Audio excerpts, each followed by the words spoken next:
Hello, everyone. Hope you're doing well. I'm Brian Jones, and I'm a heartfulness trainer, and this is a new you. So glad to that we can all get together again.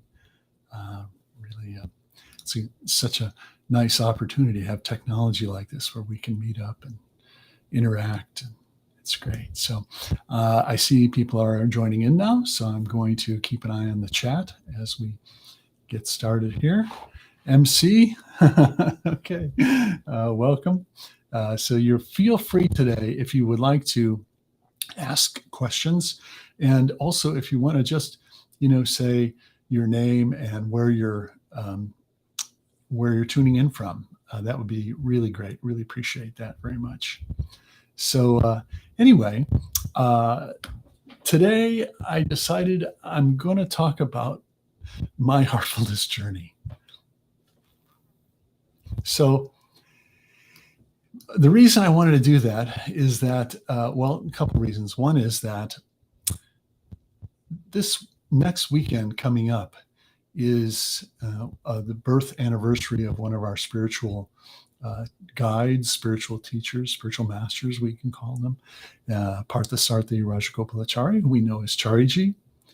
And I spent many decades with him under his guidance, and that was a real immense blessing. So I've been on this heartfulness journey for a really long time. I started in 1974, and so it's been something like 45 years or more.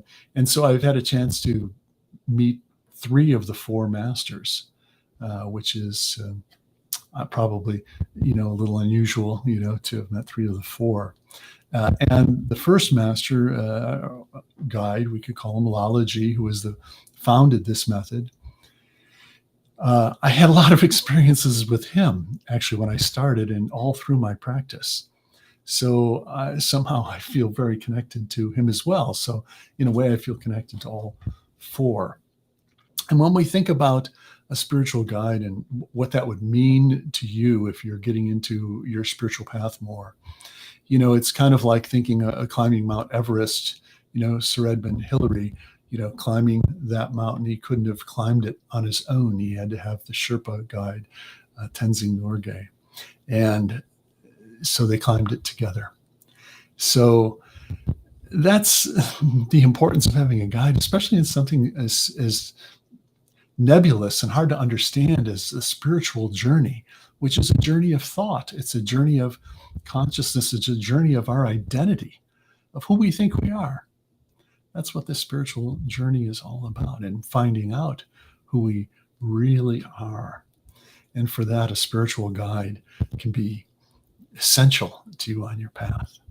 So I'm going to talk about some of my experiences today with some of the guides, and I want to put it in context for your own journey, and we'll see where that goes. So before I get started, I see people are joining in here. So let me just see who's tuning in. Murugasan, welcome. Bindu, hi. Marianne, welcome. Rajesh, Lajishma, Ram, Rajesh, and Light from Perth. Hey, glad you're tuning in. I appreciate that. And Chandra, welcome. Thrivini, Veena. Veena says, hello, brother. Feeling happy to see you. My question is, can you explain when all to do fear detox and anger detox? Is it okay to do it twice a week? Please give explanation about this. Thank you. Virtual hug. Well, thanks for the virtual hug. Pradeep, welcome. So I'm not going to take that up today, and I would really refer you to Uma's sessions, Uma Molapudi, who is a very dear friend of mine. You probably don't, you wouldn't know this, okay? Uma's family and her husband and me and my wife, we go way back many decades. We used to live in the same city together, and we've known each other for a really, really long time. So Uma just does such a fantastic job on Wednesdays with her class, and she guides everybody through the fear detox and the anger detox. So I really recommend you to tune into her sessions. So, but I don't see any problem with doing it when and as needed, to be honest with you. So, Mamata, welcome, Vijaya. Siva Brahmanian. Okay. All right. So I want to talk today about my own heartfulness journey. And wow, I could spend days talking about my heartfulness journey. So I thought, how do I sort of break it up into pieces, parts for you?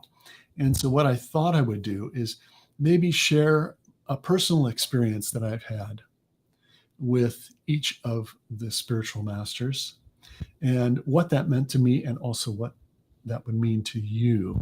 Now, here's the thing. Everybody wants to have experiences, but I sort of am feeling now that the age of experiences as they used to be is not so necessary now, because we're getting to the goal. We're getting to that inner state, that inner union so quickly. What is the need for experiences? However, it's fun to hear some of them, and I've been given a lifetime of different experiences with the guides, and I think that I had those so that I could share them. So that's what I do sometimes. And because it's Chariji's birthday coming up next weekend, it's really a great time to sort of look back on the journey and see where we've been and where we're going. So, all right. So let me start off with, I want to share with you a Lalaji experience. So Lalaji lived from 1873 to 1931. I didn't know him in his lifetime, but day one of my spiritual journey, he was always a part of it. He would come in my dreams, and it was just there was always a closeness there with him. So I want to share an experience that was very illuminating and taught me a lot. And it happened at Uma's apartment when she was living here in Cleveland, where my wife and I now live, Cleveland, Ohio. So it was Thanksgiving Day, and Thanksgiving is a Christian holiday. That's a huge holiday here in the States. Everybody celebrates. Well, I can't say it's a Christian holiday. Thanksgiving actually is a holiday to do with the founding of this country, but there's a lot of Christian tradition associated in there with it too. So Uma, it was very nice, and she invited all of the local meditators to her apartment, her and Ravi's apartment, for a Thanksgiving feast. And so we all showed up, and there was maybe 20 of us or so crammed into this small apartment at the time. And, of course, meditators can't get together without meditating. So Uma asked me if I would conduct the group meditation. So, in this meditation, we utilize something called yogic transmission, which is something it's very tangible. It's something you can really experience the effects of it every time you meditate, and especially when you sit with a group sitting or with a trainer. So I got a kitchen chair, I set it down, and everybody was sitting around the room. And I closed my eyes and I said, please begin meditation, as all of you have heard so many times. Now, I sat there. 5 minutes go by. I feel absolutely nothing. I feel as though I've never meditated a day in my life. 10 minutes goes by.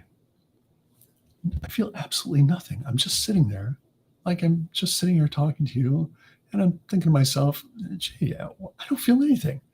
Is there something wrong? Maybe am I disconnected from something? Is there something wrong with me today? That's where we always go. We always we always feel the doubt and the guilt, and it's like, So anyway, so 15 minutes in, I don't feel anything. And normally when we sit and meditate together in these groups, you feel a presence. You feel the effects of the transmission. You feel you're going deeper into meditation. In this case, nothing at all. So I thought to myself, oh, maybe should open my eyes and see if anything's happening in the room. So I opened my eyes, and everybody in the room was like, their heads were down. They were almost falling out of their chairs. I mean, they were completely slumped over. And I quickly closed my eyes and I thought, oh, wow, my gosh, something's going on. Now I want to back up. I missed one small detail. As soon as this sitting started, I saw Lalaji. I saw Lalaji's form. I really felt, that, Lalaji was present in some way. It was just a brief flash. Okay, so I said to myself, okay, something's clearly going on in this sitting. So I closed my eyes.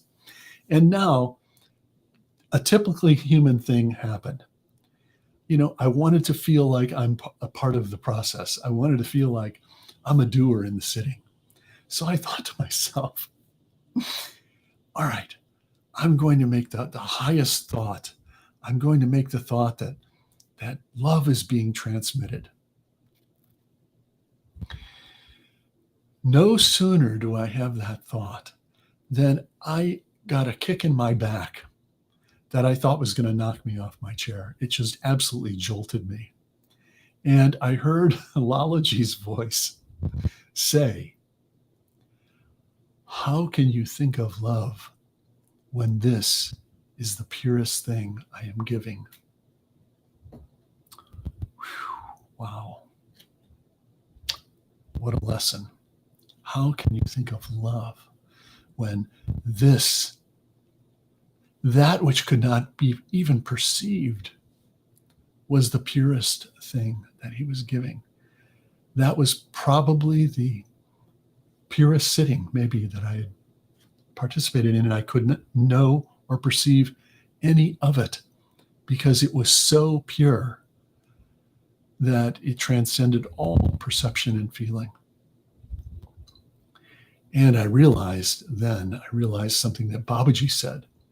He said, the transmission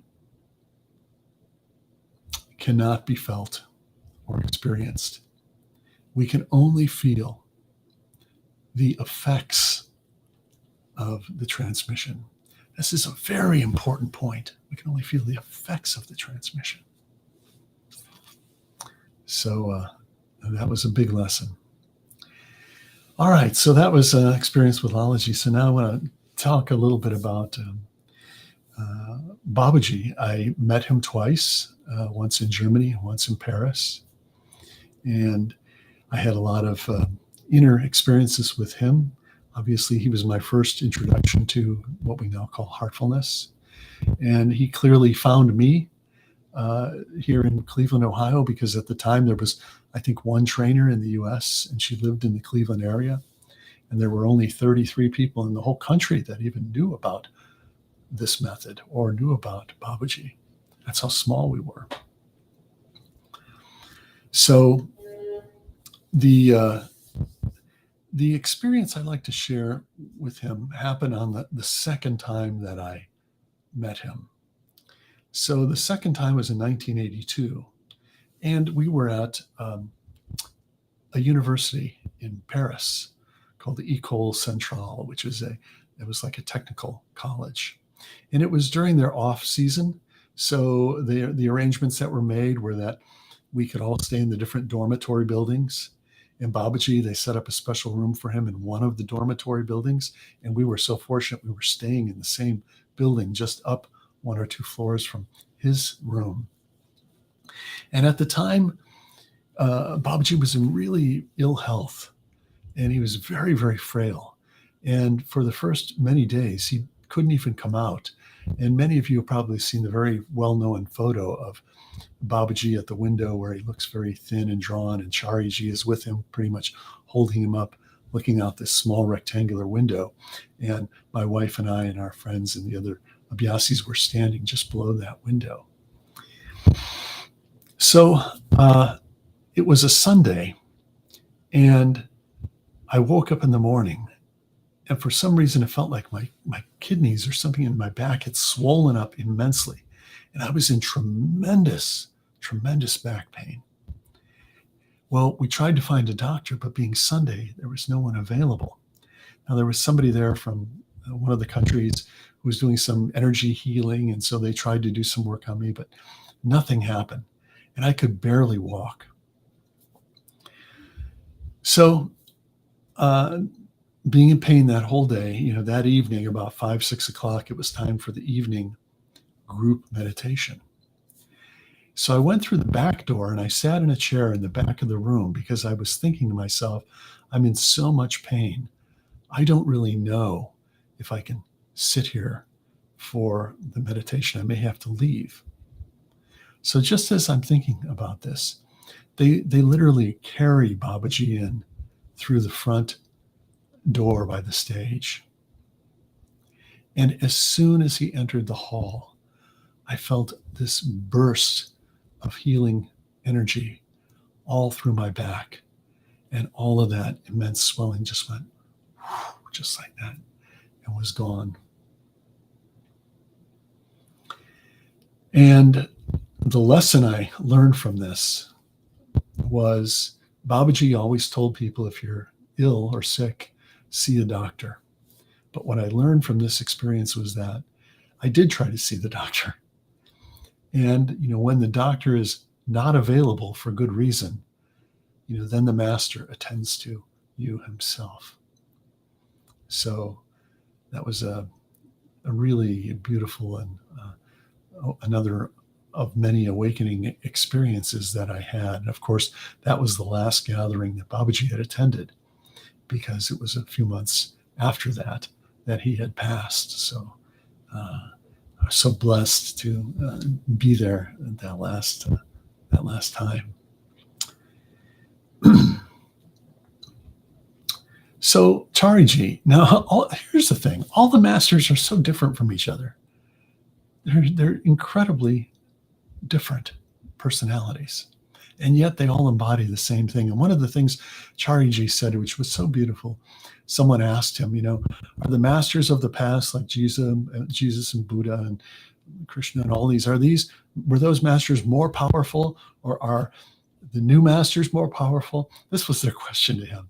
And Chariji said the most wonderful answer. He said, the water of yesterday and the water of today is the same water. So simple and so beautiful. It's such a beautiful thing to remember. Now, Chariji, I spent decades with him every year around the world. And, he was it was so much fun to be with in so many levels, because he had such a great sense of humor, for one. But he would always take us on different adventures. We would always have an adventure, even if it was a small adventure, like we were in Austin, Texas. And one day he took us all on buses. We all went to San Antonio and went to a IMAX theater to see a couple of IMAX films. It was just a very sweet thing to do, to get out and do something all together. And when we were with him in Dubai, he took us on this desert safari on these Jeeps, where we, rode out into the desert, and they're just flying over the sand dunes. And then we met in this oasis just at dusk, and they had tents set up and served food, and they had a stage and music and camel rides. He took us on an adventure, and that happened so many times. So he was very keen and sensitive, especially since he spent so much time in the West with us here, hoping to light a spark and get something going in the West. And anyway, so many beautiful experiences. So I want to share something that happened with him. Okay, so let me share this story.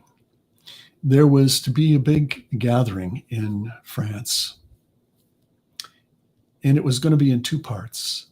This was held in Ogeron at our ashram there. The gathering would be in two parts. The first part was everybody from the West was invited to come for, I think, 3 or 4 days and be with him. And then the second part of the event was everybody would leave, the event would end, but all of the preceptors or trainers would stay back, and we would have another 2-day workshop with Chariji before he left to go back to India. So we arrive, and there was about maybe 1,600 people there the first four days. And of course, I did the thing that we all do when you see Daji, or if you saw Chariji, which is you wanted to say hi, and you wanted him to look at you and greet you and at least say hello or acknowledge. And so for those first few days, I made every effort when I was near him to, wave or to say hi, just for my own ego, to know that he would know that I'm there. He would not even look at me. He would not even look at me. And even if I got close nearby, he would just turn the other way. So, I thought, okay, well, then it is what it is. So that first part of the gathering ended. And now we went down to about maybe 200 trainers. And we were having this event in a tent with chairs, as we very often did in those days. So I took a seat near the back of the tent. There were two aisleways, I should say. Chairs were set up, and there were two aisleways. I took a seat near the back of the tent, right at the edge of one of the aisleways. So Chariji came, and he gave a talk, and he went through some different things. And then he said, okay, now we're going to have a sitting. So he says, please begin. And about 15, 20 minutes in the sitting, I was in a very deep state. But all of a sudden, on my left-hand side, I felt this boom, like this explosion in my heart. I mean, it's like something literally exploded in my heart. And it was so caught me off guard. It was actually painful. And I remember just grabbing my chest like this guy. Oh my gosh, what was that? Am I having a heart attack? So a couple minutes later, Chariji says, that's all. He comes walking down the aisleway, and he walks right up to me, and he goes like this. And he taps me 3 times in that exact spot. And all of a sudden, I felt this beautiful burst of energy, and everything calmed down. And I realized to myself how foolish I am, that here I am trying to get his attention, right? And he knows everything. He knows everybody who's there. He's already doing the work. He knows the work. So that wasn't all. So the second day, same scenario. I'm sitting in the back in that aisleway. And now I want to back up about 6-7 years. He came to Cleveland with his wife in 1985. And this was his first trip as the spiritual head of the mission and our guide. And so we got to spend about 6-7 days with him, with just about 15 of us, a small group. And it was a funny thing, because during that time, I was wearing these Reebok tennis shoes, and he was wearing the same Reebok tennis shoes. Well, he noticed this, and he started calling me Reebok Man. So he gave me this nickname, Reebok Man, every time he would see me. For years after this, if he would see me, he would say, Reebok Man, like that. And it was very endearing. I mean, it was very sweet, a nice way to be greeted by him, and the fact that he would remember that. So, all right, so let me bring you back to Ogeron, back to the tent, the second day of the preceptor workshop. Chariji gives a talk. Then he says, please begin meditation. Again, I'm deep in the meditation. And all of a sudden, boom, I feel like an explosion on the right side of my heart. And it just was, it hurt, And I thought, oh my gosh, what is going on? So he says, that's all. And he comes walking down the aisle. He doesn't even look at me. And he walks past me about 3 feet, and I hear him yell at the top of his lungs. He goes, Reebok Man, like this. And I feel this blast of energy right in that exact point in my heart, just kind of vibrating and rotating around, and just settled down. And it was just a funny thing. It was so like him to do something like that, such a beautiful experience. And the lesson from this is that, look, now the mission's so big. We all want to say hi to Daji and everything, but you have to know more than ever. You have to know and really, have faith in the fact that the master knows you. And I want to share something with you that's going to help you. And I've shared this before, but it's worth sharing again. I might have shared it even last week. Chariji used to do this thing in small groups where he would ask a question. And the question would be, is Master your heart, or is Master in your heart? Well, of course, many people would say, oh, Master's in my heart, because it was all about the relationship. Oh, Master, hi, Master. Oh, Master, you're here in my heart. But that's not the answer.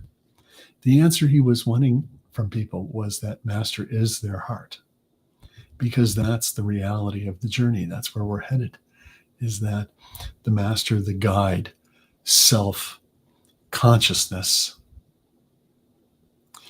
all of these words are all the same thing, and we can call it the heart. And when we sit and meditate, we feel that presence in the heart. And now in these times, we can't be physically close to the Master all the time. And so we need to develop that. And I think it's a great boon for us to be forced to go within, be forced to develop our inner connection, because that really is the ultimate connection. All right. So this brings me to Daji. Now, I've known Daji for 30 some years. I used to stop at his house in Staten Island on my way to New York City when I'd go for trade shows, and we'd have tea and we would exchange sittings. So, this is how I've known him for a very long time personally. And of course, he is now our guide, and so amazing, such an amazing spiritual presence we have. We're so fortunate. So, I haven't had so many experiences now with him, because my age of experiences were more with Babaji and Chariji. But I want to share something at a different level, and this just speaks to him as a person. Is that back in 2012, Chariji had invited all of the people from North America to come and be with him in India. It was harder for him to travel, so we were having a North American gathering in India. And I was in between jobs at the time, and money was really tight, and I knew it was just not possible for me to go. And so I thought, okay, I better let somebody know that I'm not going to be coming. So I sent Kamlesh, Daji, an email, and I said, this is what's happening in my life. It's just not going to be possible for me financially to make the trip right now. So I sent off the email that evening. The next morning, I get a call from Daji's travel agent, who says, is this Brian Jones? He said, yes. She said, well, I'm the travel agent for Kamlesh Patel, and he wants to buy you a ticket to go to India. And wow, I was just so moved, by that that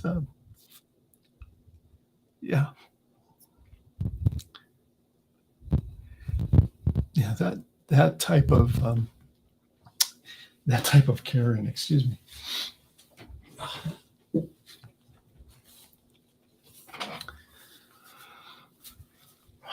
That type of care from a spiritual brother, at the time. This is before he was, or maybe it was just after he was announced as the guide. Don't remember. But anyway, so so beautiful. And so I got to go, and I remember when uh, we were there. I think we had tea one day I had with him, and it was just amazing. And so when I look back on my heartfulness journey, over all this time, and I've had so many experiences, I can't even share them all in a week with you. You know, the main come away for this is that this is a path. That's your path. Okay, it's your path, and it's an individual journey.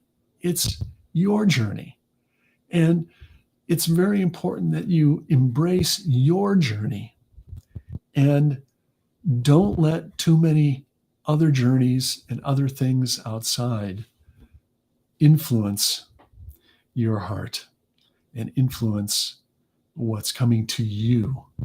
Because as Daji always says, you have to follow your heart. He recently again said, this is a path of freedom. These are the most important lessons that we can learn in this heartfulness path. It's your journey. You have to follow your heart. And this leads to your spiritual freedom. And anything that makes you feel guilty, fearful, or any other thing, you have to get rid of that and just follow your heart. And the other thing I want to share from my own heartfulness journey is something that's you can find in Maxim 3, which is about fixing the goal. In Maxim 3, Babaji explains, when he explains about this maxim, in there he gives what I believe to be the single most important tip that I have read. And here's this tip. He said, we must convince God of our earnestness of purpose.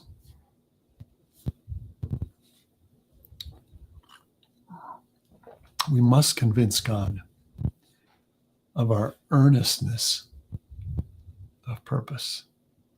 How gracious. Now, does Babaji say you have to have a perfect practice? You have to be perfect in all ways. You have to do this perfectly. You have to. No, because it's your journey with your own heart. He says that we have to just be sincere in our efforts. Sincere in our efforts. And when he refers to God, God is that highest thing within us. It's our highest ideal that's within us. It is our very self. So when we take it to heart that we're okay as we are, we're okay. We don't need to feel guilty. We should forgive ourselves, generously. We should be generous to ourselves on this path. We should never dive into feelings of guilt and fear or think that, I feel I'm not progressing this week. It's because I didn't do this breathing or this cleaning or this, that. Don't go there. Don't go there. Just embrace the presence in your heart that is the master. Embrace that and do the best that you can do. And don't compare yourself to anyone else. And I can assure you 100% that will be 90% of the fulfillment of your own journey. So that's what I want to share with out of these 45 plus years of my heartfulness journey with you. So, and with that, I think it's time to see who else has joined. First of all, Pradeep, let's see, Siva Subramaniam, Vijaya, hi, Malta. I said some of these names before. Arun, Champa, Ravina, Tej. I'm sorry, some of these names I can't pronounce. Hi, Ellie. Nice to see you here. Veena, Rajesh, Chavi, Monica, Deepika, Kalyani, Rajesh, Pupindra, Tony, Petagati, Iverson. Hi, Iverson. Iverson's you know, Iverson is my spiritual brother. I mean, you all are, but Iverson's really is one of my dearest spiritual brothers, and he's here in Cleveland as well. Padma, nice to see you on here. Sunil, welcome. Anupama, great. Bharath, fantastic. So, look, everybody, I'm so happy, and I hope that this was I've gone a little long. I hope you'll forgive me for that. So, I hope today was a bit of insight to you about, again, my journey, but I wanted to also make you think about your journey too. So I hope this was helpful to you. And I want us all to meditate together now so that we can share this inner experience together. And someone is saying, I am really very blessed, brother, because I am not in our mission. Well, look at, let me say something about this. There's no mission you have to join. Heartfulness does not work like this, okay? Yes, there's an organization. Everybody is on the journey. Everybody is on the journey. And you are my brother or sister as much as anybody who's in this mission. I never feel that someone is not an Abhyasi. I never feel that. So don't worry about joining this or that. You are or not a part. We are all in this spiritual journey together, and follow the path that fuels your heart and is food for your soul. And if you're trying out different things, you add heartfulness to your list and you try this as well. And I hope you'll join us right now and have your own experience of it. So let's meditate together.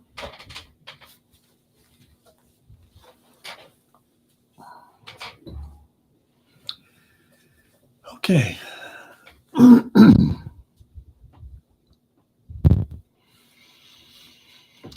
All right, everyone, let's close our eyes together. And as soon as we close our eyes, look how that feels. We feel connected. Let's take a slow, deep breath together.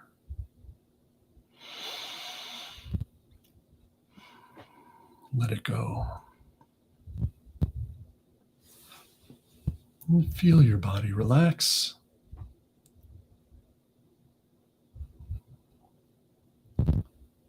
Let your arms relax and just feel the weight of your hands in your lap.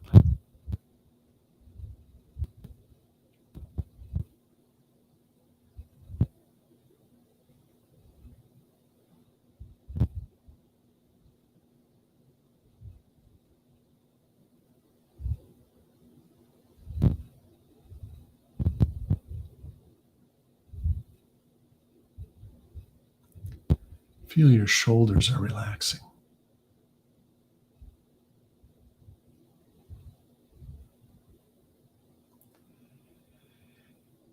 And now very gently, let's bring our awareness to the area of the heart. That sacred jewel within us, the heart. Rest on the heart.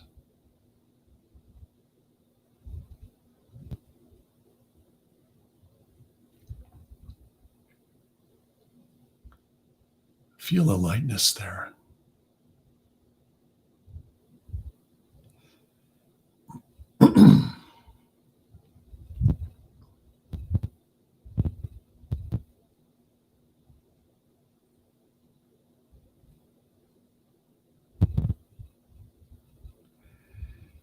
So now let's rest on the source of light, the source of love, of wisdom, that's already there, present in our heart, every one of us.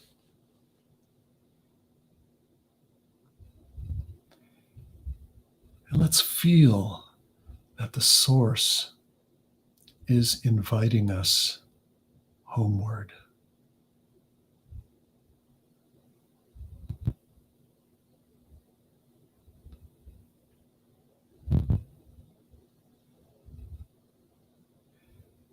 If any thoughts arise, just gently return to the heart.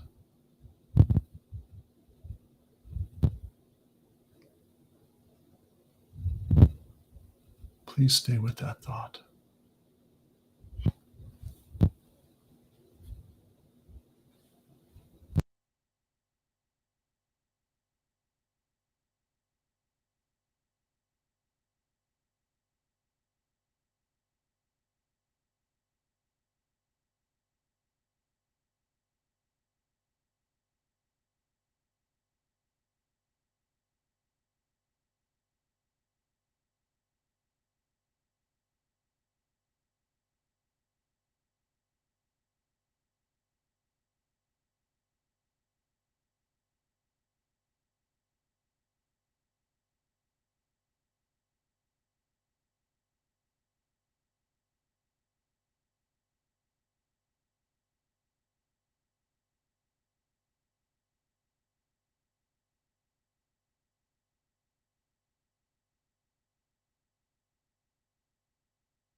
that soul.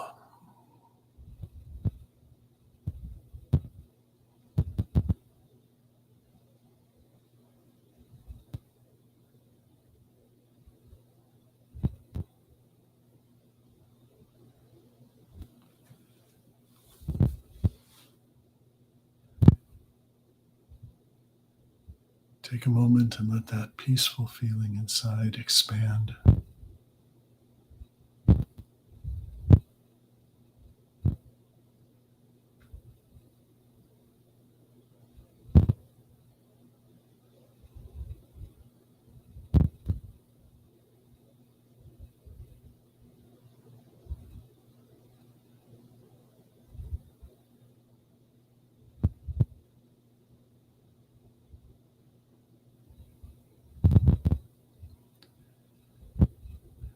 And now let's include this entire world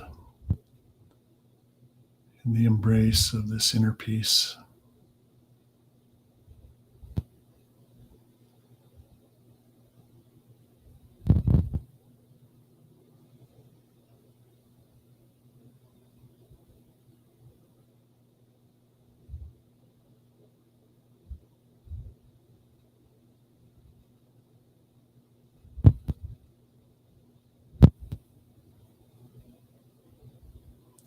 And whenever you're ready, you can gently open your eyes.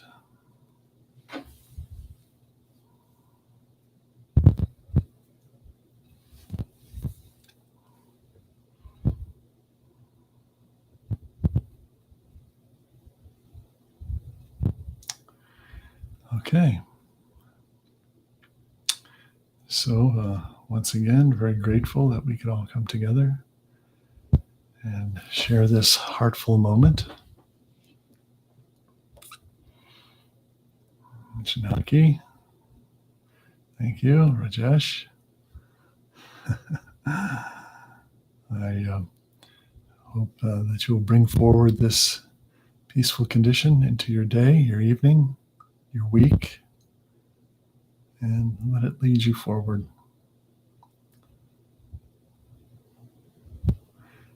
Thank you, Angelica. Thank you, Nira. Okay, everybody. Until next week, as I always say,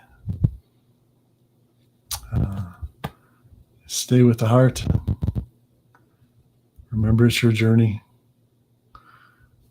Send love and peace to everybody. And let's meet again next week. All the best.